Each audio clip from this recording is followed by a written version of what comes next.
ஓம் சாய்ராம், ஜெய் சாய்ராம். எல்லாரும் நல்லா இருக்கணும், எல்லாருக்கும் நல்லதே நடக்கணும். அன்பு குழந்தையே, உன் வாழ்க்கை மட்டும்தான் கஷ்டமாக இருக்குன்னு நினைக்காத. எல்லோருடைய வாழ்க்கையும் எல்லா மனிதர்களும் கொஞ்சம் கஷ்டப்பட்டுக்கிட்டு தான் வாழ்ந்துக்கிட்டு இருக்காங்க. அவர்கள் அனுபவிக்கக்கூடிய கஷ்டமும் பிரச்சனையும் சூழ்நிலைகளும் தான் வேறுபடுதே தவிர எல்லார் மனசில் இருக்கக்கூடிய கவலைகளும் சோகமும் ஏமாற்றங்கிற உணர்வும் ஒரே உணர்வு தானே. உன் மனசில் இருக்கக்கூடிய எதிர்பார்ப்புகளையும் ஏமாற்றங்களையும் சரி செய்கிறதுக்காக தானே ஓ சாயப்பா நான் இருக்கேன். இன்னும் 2 நாட்களில் நீ எதிர்பார்த்த நல்ல செய்திகள் எல்லாம் உன்னை தேடி வரும்படியும் அற்புதமான பொக்கிஷத்தை உன் கைகளில் தரும்படியும் நான் பார்த்துக்கிறேன். இத்தனை நாள் கஷ்டப்பட்ட ஓ வாழ்க்கையை இனிமேலும் கஷ்டங்கள் தொடராது என் செல்லமே. நீ என்னவோ உன் வாழ்க்கை முழுவதும் இப்படி தான் கஷ்டப்பட போகிறோமோ நினச்சி வருத்தப்படுற. விதிங்கிறது எல்லா மனிதர்களும் அனுபவிக்க வேண்டிய ஒன்று தான்.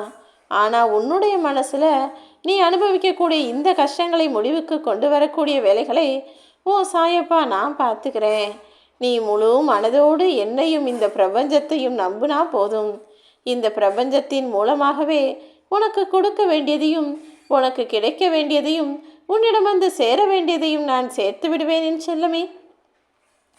உன்னுடைய நம்பிக்கையும் எதிர்பார்ப்பும் ஒருபோதுமே பொய்யாக போகாது. உன்னுடைய எல்லா கஷ்டங்களையும் கடந்து வந்து நீ சந்தோஷமான நிம்மதியான வாழ்க்கையை வாழதான் போகிற. பல அசைக்க முடியாத நல்ல அதிசயங்கள் உன் வாழ்க்கையில் உனக்காக காத்துக்கிட்டு இருக்கு. இனிமேல் நான் என்னென்ன செய்ய போகிறேன்னு பார்க்க தானே போகிறேன்.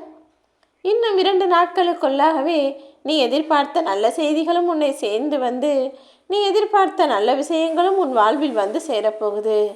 என் குடும்பத்துக்காக நான் எவ்வளவோ கஷ்டப்பட்டு வலியையும் வேதனைகளையும் அவமானங்களையும் தாங்கிக்கிட்டு கண்ணீரும் விட முடியாமல் வேதனையை வெளியிலையும் கொட்ட முடியாமல் குடும்பத்துக்காக ஓடிக்கிட்டே இருக்கேனே சாயப்பா. இதை விட எனக்கு ஒரு நல்ல வழியை காட்ட மாட்டீங்களா? என் குடும்பத்தில் சிறப்பான விஷயங்கள் நல்லபடியாக நடக்கிறதுக்கு உறுதுணையாக இருக்க மாட்டீங்களான்னு கேட்டாய்தானே. உன்னுடைய வேண்டுதல்களையும் எதிர்பார்ப்பையும் நான் ஒருபோதுமே மறுக்கவில்லை என் செல்லமே. நிச்சயமா உனக்கான மகிழ்ச்சியான நிம்மதியான வாழ்க்கையை தான் நான் உருவாக்கி தர்றதுக்கான வேலைகளை செஞ்சு போகிறேன். கவலைப்படாமல் இரு. உனக்கான நல்லது நிச்சயமாக நடந்தே தீரும். காணிக்கையாகவும் கோடி கோடியாகவும் எனக்கு பணமோ தங்க ஆபரணமோ வேண்டுதலாக எதுவுமோ கொடுக்க வேண்டியதில்லை. நீ என் மேலே நம்பிக்கையோடும் பக்தியோடும் பாசத்தோடும் பொறுமையோடும் இருந்தாலே போதும் என் செல்லமே. நீ என்னை தேடி வெளியில் அலையணுங்கிற கட்டாயத்தை கூட நான் உனக்கு கொடுக்கல. ஓ மனசுக்குள்ள ஓம் சாய்ராம்னு தீப ஒளியாக நான் எரிஞ்சிக்கிட்டு தான் இருக்கேன். நீ அதை உணரணும்னா தீப ஜோதியாக கண்களை மூடி என்னை நினச்சிப்பாரு. உன் மனசுக்குள்ளேயும் உன் உள்ளத்துக்குள்ளேயும் நான் தங்கி இருப்பதை உன்னால் உணர முடியுமேன்னு செல்லமே. உன்னுடைய தவறுகளையெல்லாம் உணர்ந்துக்கிட்டு அதை திருத்தணும்னு நினைக்கிற உன்னுடைய வாழ்வில் இனிமேலும் நான் துன்பத்தையோ துயரத்தையோ தரமாட்டேனேன்னு செல்லமே. உன்னுடைய தவறுகளை நீ புரிந்து கொண்டு இப்போது அமைதியாகி விட்டாயல்லவா? இனி ஒருபோதும் நீ தாழ்ந்து போக மாட்ட. உன் வாழ்க்கையில் உனக்கு தேவையான உயர்வையும் முன்னேற்றத்தையும் நான் கொடுக்குறேன். கண்ணீரின் மொழி என்பது அழுத கண்களை உடையவர்களுக்கு தானே தெரியும். நீ அழுது அவசரப்பட்டு ஆவேசப்பட்டு பிரச்சனையை உண்டாக்கி சண்டை போட்டு என்னென்னவோ செஞ்சு பார்த்த. உன் வாழ்க்கையில் ஏதாவது சரியாச்சா? இன்னமும் அதே கஷ்டமான நிலைமையில தானே வாழ்ந்துக்கிட்டு இருக்க. இனிமேலாவது பொறுமையோடு இரு. உனக்கு நடக்க வேண்டிய நல்லதை யாராலும் தட்டி பறிக்கவும் முடியாது. நீ விட்டு கொடுத்தாலும் அது மீண்டும் உனக்கு வந்தே தீரும்.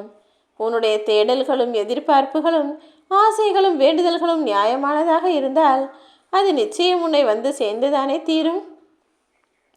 எந்த மனுஷன் தப்பு செஞ்சால் தண்டனை கிடைக்கும், நமக்கு பாவம் உண்டாகும் நினச்சி பயப்படுறானோ அவன் எப்போதும் நல்ல பாதையில் புண்ணியத்தின் பாதையில் மட்டும்தான் செல்வான்.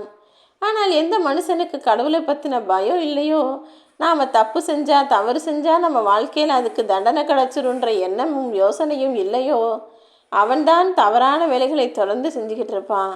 ஆனால் ஒரு உண்மை என்ன தெரியுமா? அப்படி தவறான பாதையில் செல்பவர்கள் இப்போது சந்தோஷமாக இருப்பதைப் போல தெரிஞ்சாலும் கூடிய சீக்கிரம் அதுக்குண்டான தண்டனையை நிச்சயம் அனுபவிப்பார்கள். எந்த அளவுக்கு உன் வாழ்க்கையில் நீ உயர்ந்த இடத்தை அடைய விரும்புகிறாயோ அந்த அளவுக்கு பல பேரின் அர்த்தமற்ற பேச்சுக்களையும் கஷ்டங்களையும் கடந்து வந்துதான் ஆக வேண்டும் என்பதை மறவாதே என் செல்லமே, நான் உன்னை காப்பாத்துறேன்.